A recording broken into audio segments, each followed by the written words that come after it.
Hello everyone, I'm Morgan and today I want to talk to you about 5 books I've read recently. So as usual, I'm going to go from the one I like the least to the one I like the most.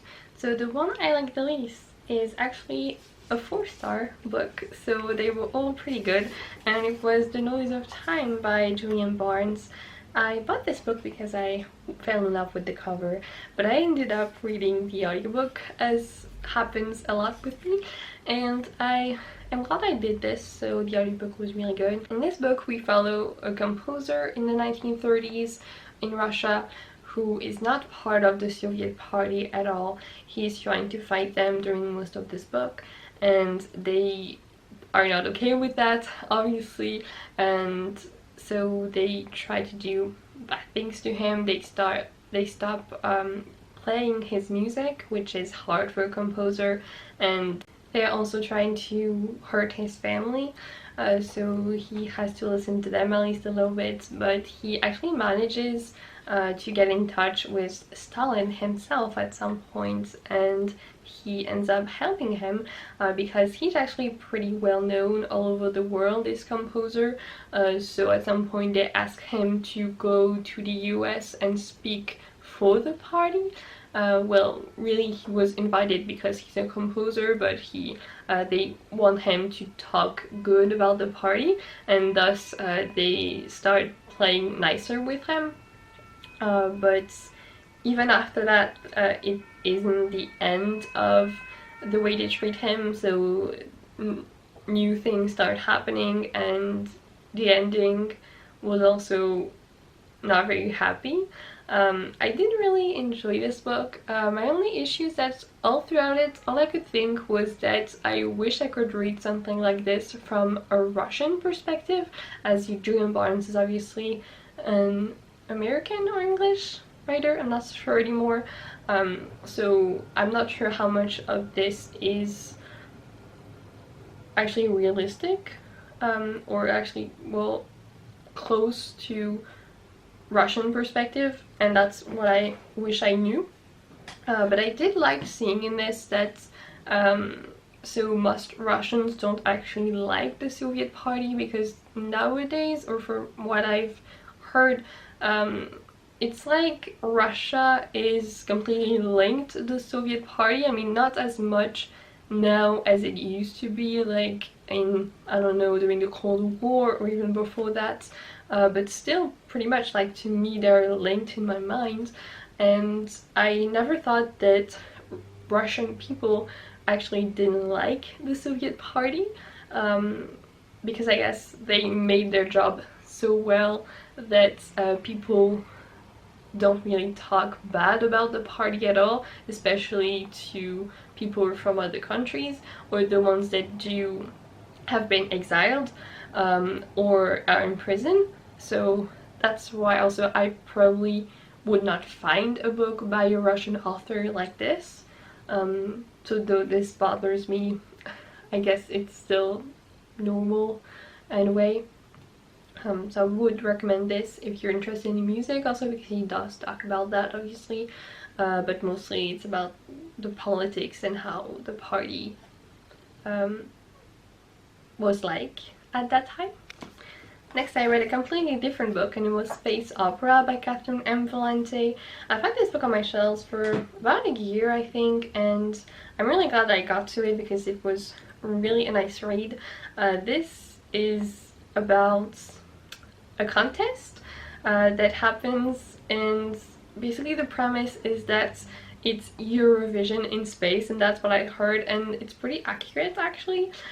So we have aliens who come to Earth, and they tell Earth that they need to prove their sentience, and to prove that they need to participate in this contest, which is basically like Eurovision. So you need to sing and just create a song that you have to perform in front of all of the other species in the galaxy, and you need to not arrive last in this contest to prove your sentience.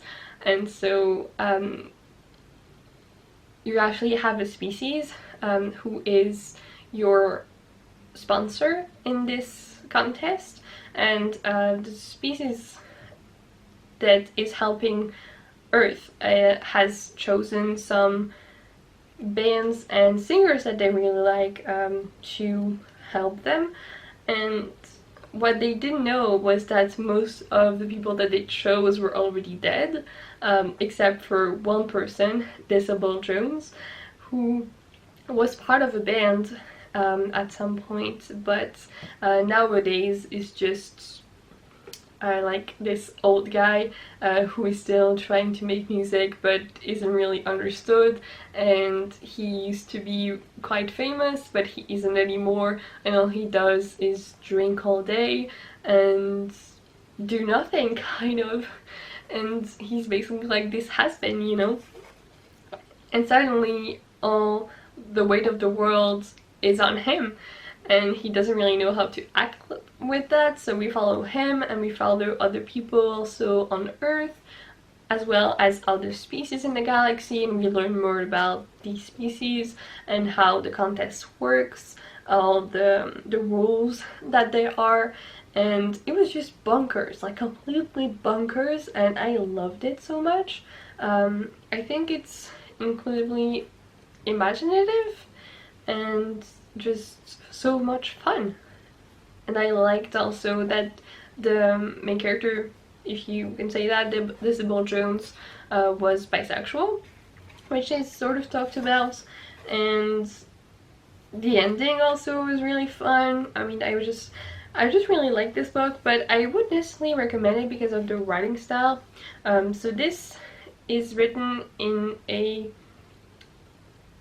stream of consciousness way, which is always hit or miss for people. I really like that, but basically like the sentences are like so long-winded, like they last for not pages but lines and lines, and they don't have commas often, so like you have to really be into the book to understand any sentence. And I guess I could give you an example, but it's just kind of hard to understand sometimes. Yeah, just that phrase. Gago gems and the death of all that came before sank in perfect bone-shattering 5,000-part harmony with the combined voices of their entire genetic lines, and they wept the rosy pink electricity generated by 1,000 weaponized agony ducts, and they performed the traditional Alunizar interdimensional two-step, which no foreigner had ever been allowed to witness before that moment in the Black Library, a dance halfway between Bollywood and SeaWorld, lit only by the bioluminescent fire of their tears and the transported moonlight of far off, still smoldering Aluno Prime. That's just one phrase, and it's like 8 lines or something like that, and it's just kind of hard to read at times, and I would understand that people wouldn't necessarily enjoy that, and the whole book isn't like this, but I really enjoyed it. Once you get really into the flow of the words, I think it works really well. I guess I'm kind of used to that, reading a lot of literary fiction, but that's what I can say. I guess you should know that if you want to get into it. Then I have the volume 1 of Death Note by Tsugumi Ohba and Takeshi Obata. This is a book that I actually started during the reading rush at the end, and I actually took my time to finish it in the end because I was just really enjoying the story, but it's really heavy, so I didn't want to read it all in one go. So if you don't know, Death Note is about this guy, Light, who founds a notebook, the Death Note, in the street, and he doesn't know what it does at first, but he quickly understands that if you write the name of someone in the book, then they're going to die. And actually there are some indications in the book of what it does, many rules that are written, so that's how he understands. And at first he's just killing off some criminals. He wants to get rid of bad things in the world, so he's really righteous, and at some point he actually starts killing just people who are after him, and so that's not as good, though as I've talked about with my boyfriend, he was saying that it's still kind of righteous because he is weighting these lives against all these criminals that he is killing. So like, to be able to continue killing these terrible people, he needs to kill some good people as well. So it's still weight, like the weight is still okay. But I don't get that. Like, I mean, I kind of do, but it's terrible morally speaking, and that's just fascinating in Death Note, all the questions of morals. I've actually seen the anime, as I mentioned in my vlog, when I was a kid, so I know the story overall already, but I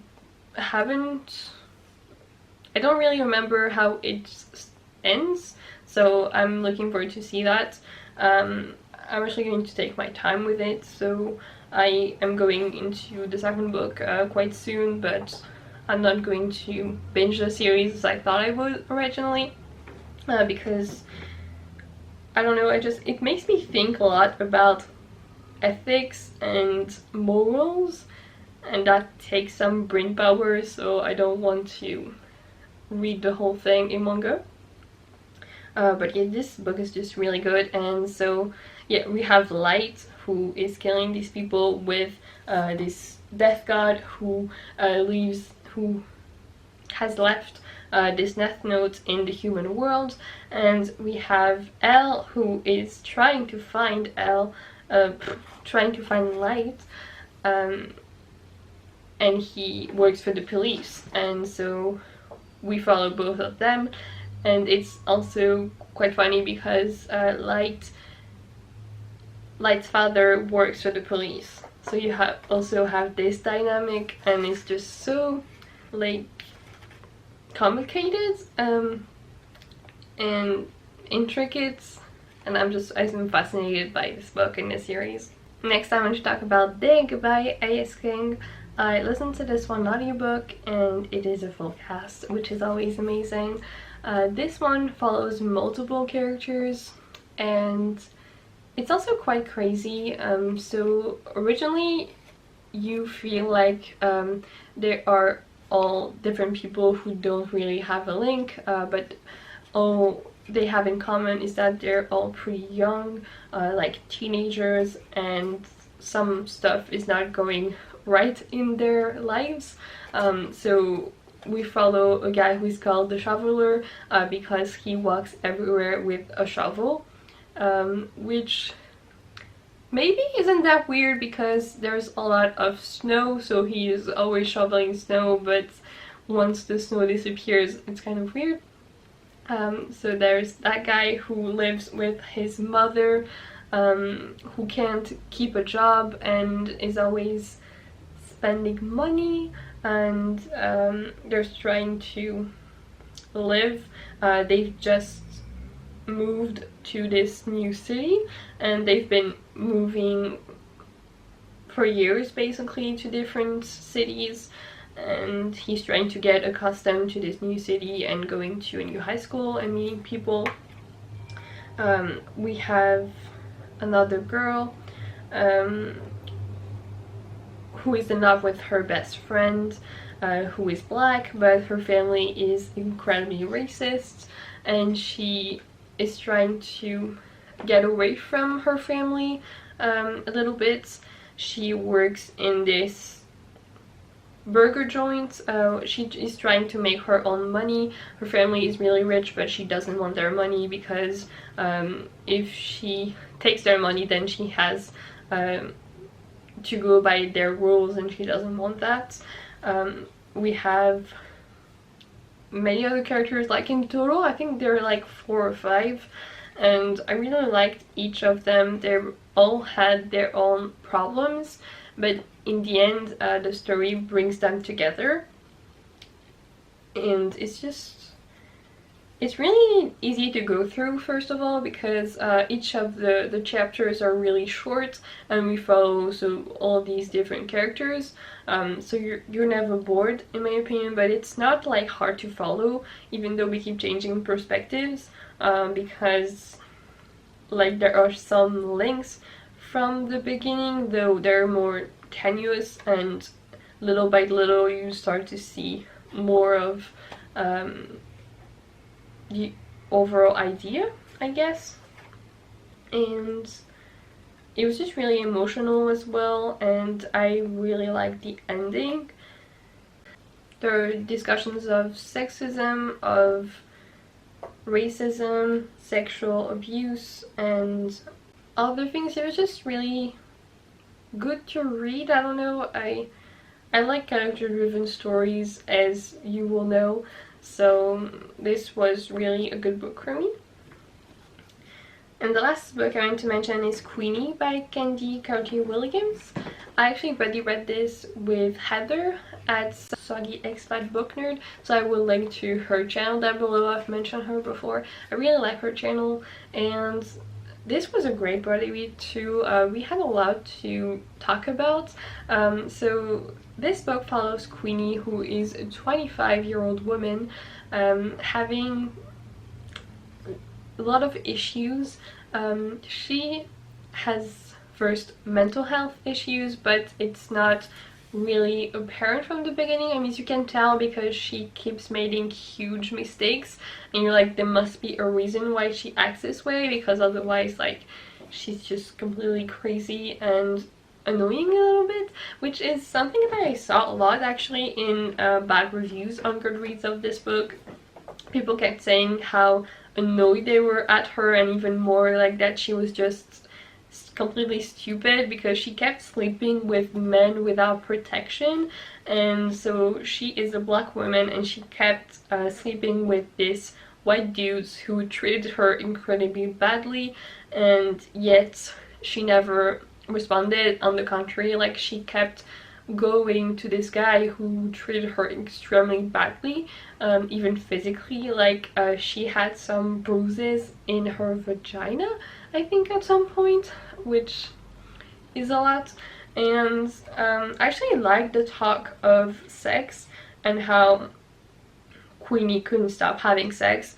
I wouldn't say it's relatable exactly, like, this didn't happen to me, but I know of some people who have had similar experiences, who just completely went into self-loathing, and I understood it, and I liked the representation, I guess, of this problem and the way it shows.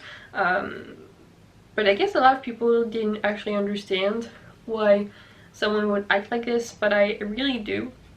And though I was kind of annoyed, especially because she didn't use protection every time, and you're like, are you really looking to have some kind of disease, or what do you want? But at some point she starts making better choices. I mean, it does take a lot of time before this happens, but she eventually goes to therapy, though she wasn't into therapy at first, and she was kind of forced to do it, but in the end it was really good for her. And she was also not giving a lot of care to her job, and then complaining that her boss didn't like her or something like that, when really, like, she clearly didn't work enough and everyone knew it. And there's a bit of talk about racism as well in this book. So first, because Queenie keeps going out with this white man, the reason she doesn't go out with black men becomes apparent towards the end of the book, because she has had some bad experiences, but that's not it exactly. Like, I don't want to spoil you, but there's a reason why she doesn't want to date black men. And also just between, like, her friends, there's this terrible friend, so Cassandra. From the beginning she doesn't act really well, but at some point she just makes some crazy comments, and she's just basically a terrible person from the beginning to the end. And at first, like, it's more mild, and you're like, she's really terrible, but is she really? Like, I'm still not sure. But eventually, like, she says something that is so hurtful that I'm like, how was she even your friend ever? Like, I don't understand it, and she clearly wasn't. But anyway, so there were a few shocking scenes like that, like some dialogues that I was really into. Like, it was a really addicting book, and I'm glad I read it quite fast. I think it has a really good pace. And well, yeah, one thing I didn't mention is that Queenie at the beginning of the book has just taken a break with her boyfriend, or so she thinks, because actually he never said they were taking a break. He was breaking up with her completely, and so throughout most of the book she's always saying that they're going to get back together, and clearly you can see that it's not going to happen. So I was always like, stop thinking that, like, it's not going to happen, like, get over it. But she struggled to do that. But yeah, I like that towards the end she started to get better, and her friends, some were actually really good. Editing Morgan here. My camera cut and I didn't notice at the time, but what I was saying is that not all of Queenie's friends were bad. Some were really cool. I guess there were sort of cliches of black women, if you want to say that, but I don't really know enough to know. I mean, they reminded me of people that I know, so I thought they were pretty good. But yeah, ultimately I just really enjoyed that book, and that's all I had to say for today. So please tell me if you have read any of these books and what you thought of them, as I would love to know, and I hope to see you in another video. Goodbye! Dream I know, deep up my feelings.